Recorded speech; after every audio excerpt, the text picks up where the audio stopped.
When I was once standing with still images of what you just saw,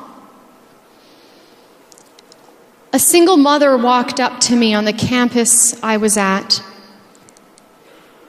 told me that she had an abortion, and asked me how I could justify having the images knowing there were other students like her on campus.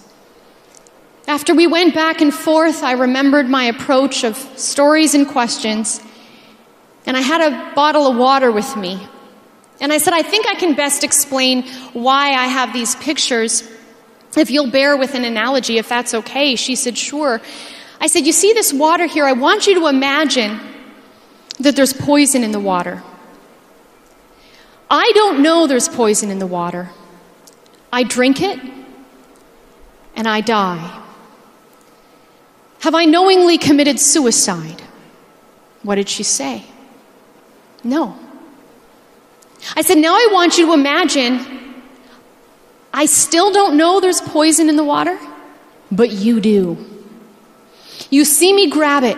You see me unscrew the lid. You see me bring it to my mouth. I drink it. You don't stop me. I die. Have you been an accomplice to my murder? She said, yes.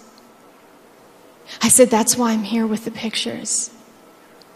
Because a lot of people haven't seen what I've seen, don't know what I know, and they're making choices out of ignorance, like drinking the poisoned water and not knowing. But if I see them drink, and I don't tell them what I know, then the blood is on my hands. As another post-abortive woman once said to me, nobody told me it looked like that. Had someone only told her a few months before that moment we encountered each other, a few hours north of where we were standing, had someone only told her it looked like that, she would have had a baby in her arms instead of a child in the trash. It is imperative, as we create this revolution so desperately needed, that we know how to engage well with people, that we know how to reach their minds and also their hearts. And you may find yourself in scenarios, as I have found myself, imparting everything that I have shared so far today, and nothing is getting through to the person. It's like a wall has been built up, and I'm thinking, I'm logical, I'm asking good questions, I've got good evidence. How can you argue with the pictures? But they're not agreeing with me. You know, when students would say to me, I'm interested in doing full-time pro-life work, what should I study? I used to advise people to study history, philosophy, English to learn to write well, because that's my pet peeve. But now my answer is different.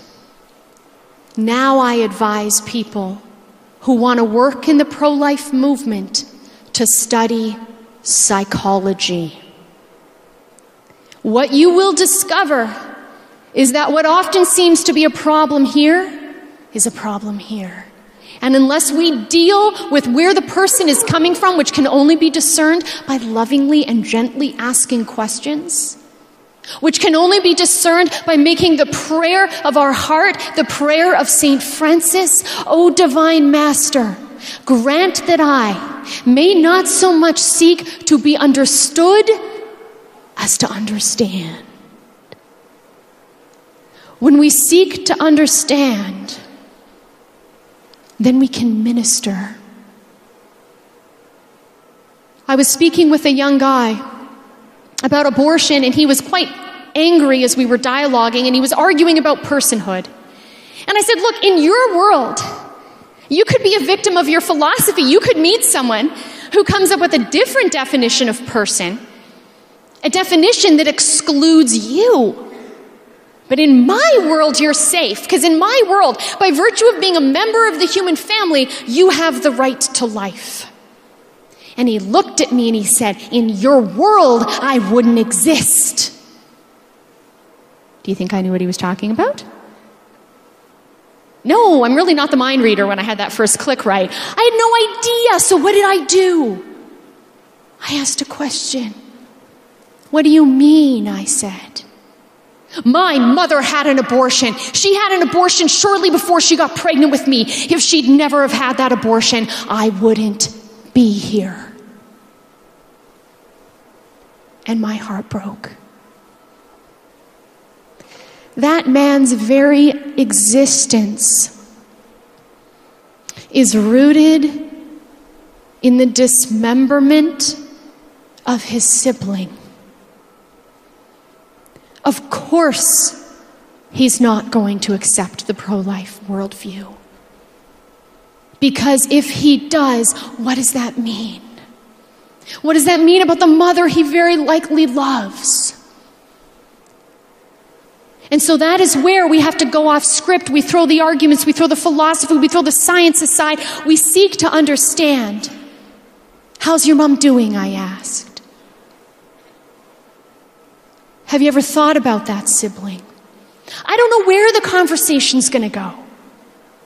All I know is that I'm seeking to understand, and I'm trying to go here. And he kept bringing it up here, and I kept bringing it down here, because I knew that's what needed to be addressed.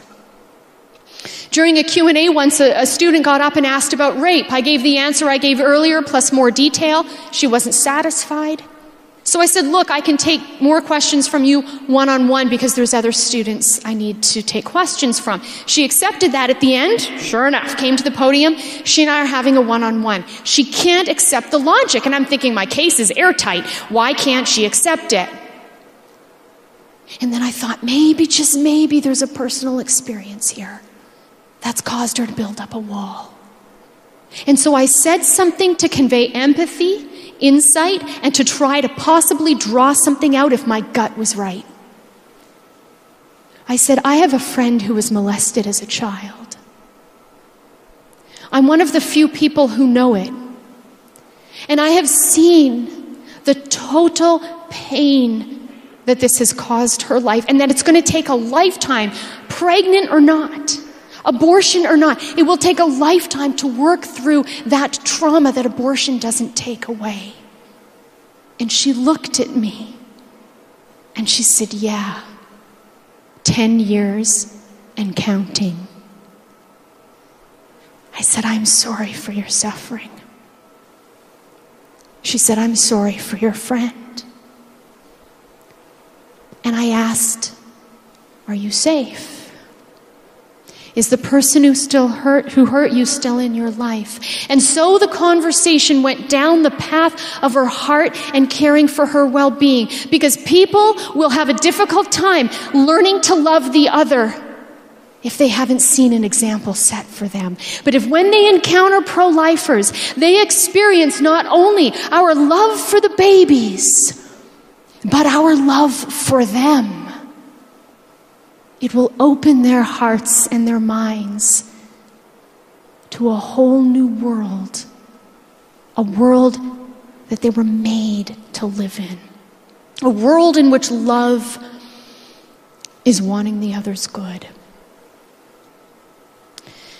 You know, when we think about the Greensboro Four and the hundreds and thousands that followed them, we can be encouraged to know that 6 months later, on the 26th of July, 1960, Woolworth desegregated its lunch counters. When I have studied the civil rights movement, what has struck me about that movement is that they were a faith-based movement. Yes, the argument can be made, as I have, without religion. But what drove them was love for Creator and His creatures. I would like to leave you with just a small portion of Psalm 27, which was the psalm the civil rights activists, 1 year after the Greensboro Four, On that night before the bus ride in which Jim Zwerg was the first to get off, the first to be brutally attacked and hospitalized, the psalm that they read, the psalm that Jim Zwerg uttered under his breath as he was under attack. The Lord is my light and my salvation. Whom shall I fear? The Lord is the defense of my life. Whom shall I dread? When evildoers came upon me to devour my flesh, my adversaries and my enemies, they stumbled and fell. Though a host encamp against me, my heart will not fear. Though war rise against me, in spite of this, I shall be confident. The Lord is my light and my salvation. May that be the prayer of your heart as you move forward to be the revolution for the youngest of our kind. Thank you and God bless.